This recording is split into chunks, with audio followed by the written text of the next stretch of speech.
Well, it turns out unscrupulous people are taking advantage of a natural disaster, looting and price gouging in Texas. Some looters have been arrested, but police are way too busy rescuing those in danger to protect every store. More than 500 complaints have been filed with the Texas Attorney General against businesses taking advantage of people in their hour of need.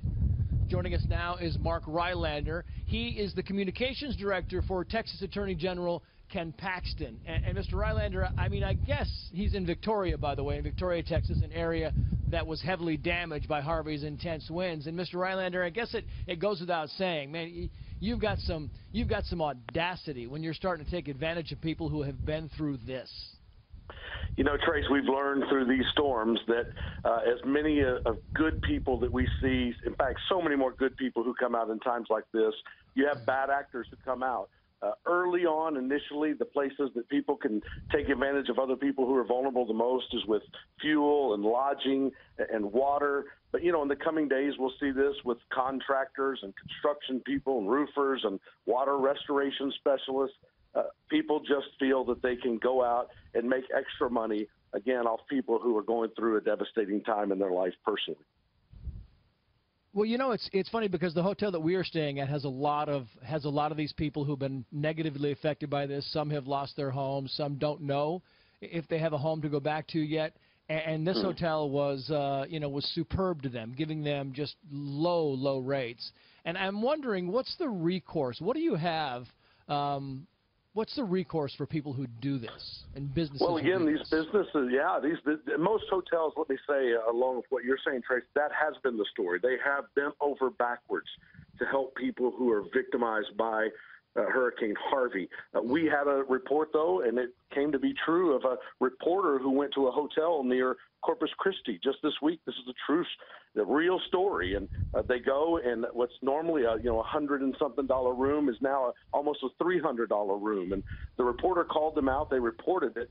And today, the hotel not only refunded the difference in cost for the reporter, but did that for 40 people who were staying at the hotel. So when we find out this stuff, we can deal with it, we can fix it, or we can threaten them. There's a $20,000 fine per occurrence, up to $20,000 fine the legislature set, and if the victim is over 65, it's a $250,000 fine per occurrence.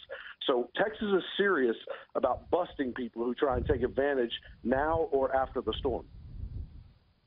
I wonder if there's any wiggle room, Mark, because I see that fuel is very short and that hotel rooms are almost non-existent at this time. Is there wiggle room for these businesses? I mean, can you bump up a gallon of gas by 20 cents, 30 cents? Can you bump up your room by 25, 30 bucks? Or is that just kind of nefarious activity on behalf of these businesses? I think people can tell the difference. Secretary Perry reminded us today that a fifth of the nation's refineries are affected by this storm. Gas prices are going to go up.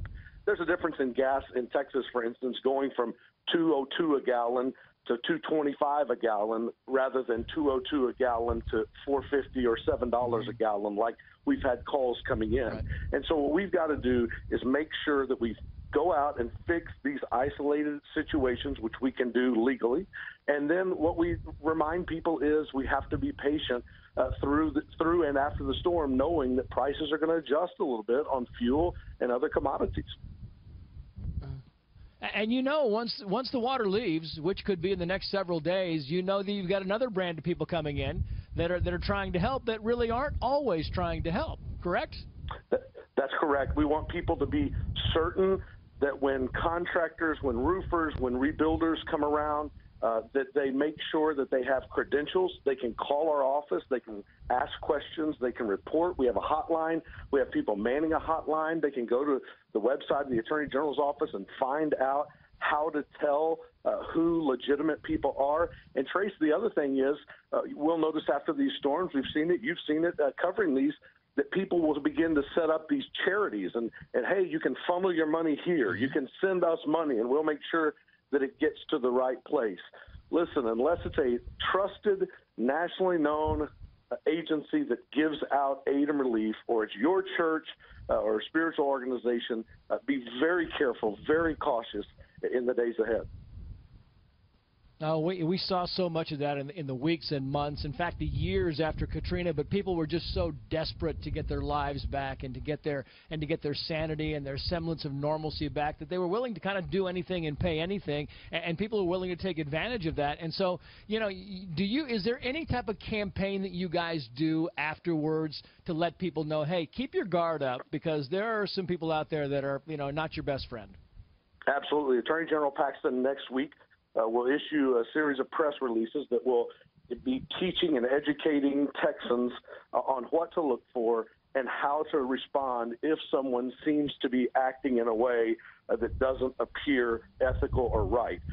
We have places on our website where people can go again and find instructions on how to pick contractors, how to know if it's a legitimate person or not, or a legitimate charitable organization or not. We're going to educate people. We're going to help people.